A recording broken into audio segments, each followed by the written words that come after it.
स्वर्ग में नृत्य और गीत अच्छे चल रहे थे। विशेष रूप से तिलोत्तमा अद्भुत नृत्य कर रही थी। उसके नृत्य से मंत्रमुग्ध इंद्र ने उस समय वहां आए दिव्य गुरु बृहस्पति को नहीं देखा और इसलिए झुके नहीं। नृत्य के बाद वह उदासीन रहा, यह सोचकर कि वह देख सकता है। गुरु क्रोधित हो गए क्योंकि उन्होंने अनदेखी की थी। इसलिए गुरु देवताओं की दृष्टि से गायब हो गए।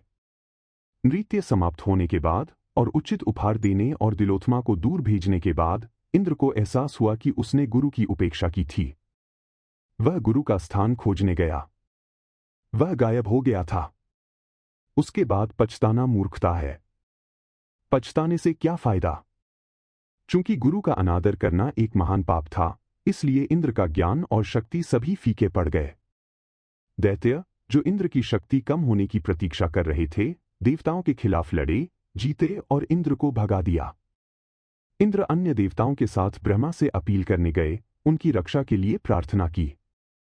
ब्रह्मा जी ने यह सुनकर कहा, जो गुरु का अपमान करता है, उसका भाग्य अच्छा नहीं होता। गुरु की कृपा के बिना कोई सफल नहीं हो सकता। चूंकि तुम्हारे गुरु नाराज होकर चले गए हैं, इसलिए कोई नया गुरु लाओ। मुझे नए गुरु के बारे में स्वयं बताओ, इंद्र ने विनती की।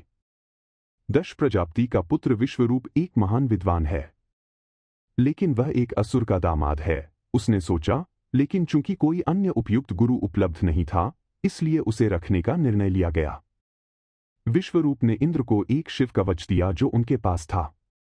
इंद्र ने इसे पहना, अपने शत्रुओं को हराया, सुखपूर्वक जीवन व्यतीत किया और जैसा कहा गया था वैसा ही किया।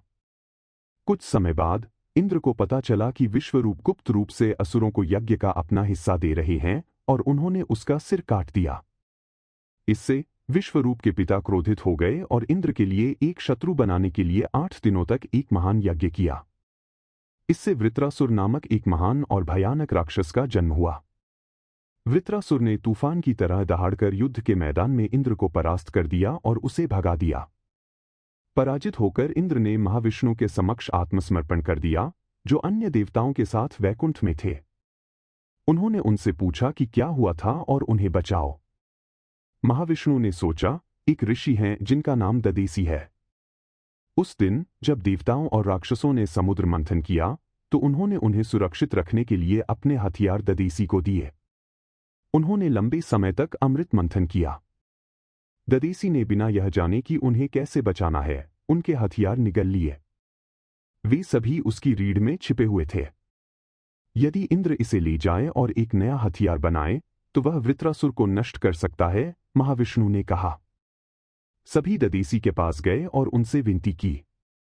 उन्होंने इसे लेने की अनुमति भी दी और अपना शरीर त्याग कर शिवलोक चले गए। देवताओं ने भी उस रीढ़ की हड्डी को वीणा दंड कहा और इसे देवताओं के शिल्पी विश्वकर्मा को दे दिया। उन्होंने इससे एक मजबूत और तेज हथियार बनाया। वह वज्रयुद्ध था। इसे लेकर इंद्र ने सफेद हाथी पर सवार होकर बृहदरासुर का सामना किया, युद्ध किया और उसे मार डाला। तुरंत बृहदरासुर राक्षस बन गया और इंद्र को भगा दिया। इंद्र तालाब में कमल के फूल के तने में छिप गया। आगे बढ़ने से पहले, अगर आप अभी भी हमारे साथ हैं, तो हमें यकीन है कि आप इस कहानी का आनंद ले रहे होंगे। हम इन पवित्र कथाओं को आप तक पहुंचाने के लिए बहुत प्रयास कर रहे हैं और बदले में हम आपसे बस एक छोटी सी प्रशंसा चाहते हैं, एक साधारण लाइक और सब्सक्राइब। कृपया एक क्षण के लिए उन बटनों को दबाएं और अपना समर्थन दिखाएं। अब कहानी जारी रखते हैं। वह कमल के तने पर बैठकर अपनी गलतियों के बारे में सोचता रहा। उस समय इंद्र ने प्रतिदिन गुरु बृहस्पति की स्तुति की। गुरु ने उसे क्षमा कर दिया और उसे दर्शन दिए। इंद्र ने रोते हुए अपनी स्थिति उनके सामने स्वीकार की। बृहस्पति ने उसे सांत्वना दी और कहा कि यदि वह कुछ पूजा करेगा, तो यह राक्षस उसका पीछा करना छोड़ देगा। यह सुनकर इंद्र खुश हुआ और कमल के तने से बाहर आ गया। जब इंद्र पृथ्वी पर गया, तब भी राक्षस उसके पीछे पीछे गए। फिर वह एक जंगल में गया जहां कदम के पेड़ लगे हुए थे, लेकिन उन राक्षसों ने उसका वहां पीछा नहीं किया। उसने फैसला किया कि यहां कुछ खास होना चाहिए और अपने देवताओं से सभी दिशाओं में खोजने के लिए कहा। तब देवताओं को वहां एक शिवलिंग और एक तालाब मिला। इंद्र ने गुरु की पूजा की और पूछा कि उसे क्या करना चाहिए।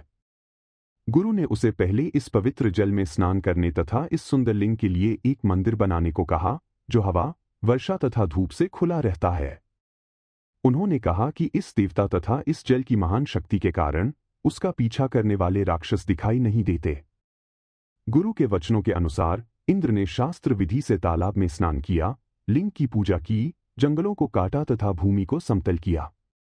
वह प्रतिदिन लिंग के दर्शन करने गया, परंतु उसे पूजा के लिए कोई पुष्प नहीं मिला। इंद्र की उदासीनता देखकर भगवान प्रसन्न हुए तथा उन्होंने उस तालाब में स्वर्ण कमल के पुष्प रोपे। अचानक फूलों को देखकर इंद्र आश्चर्यचकित हो गए। भगवान की कृपा से इंद्र बहुत प्रसन्न हुए।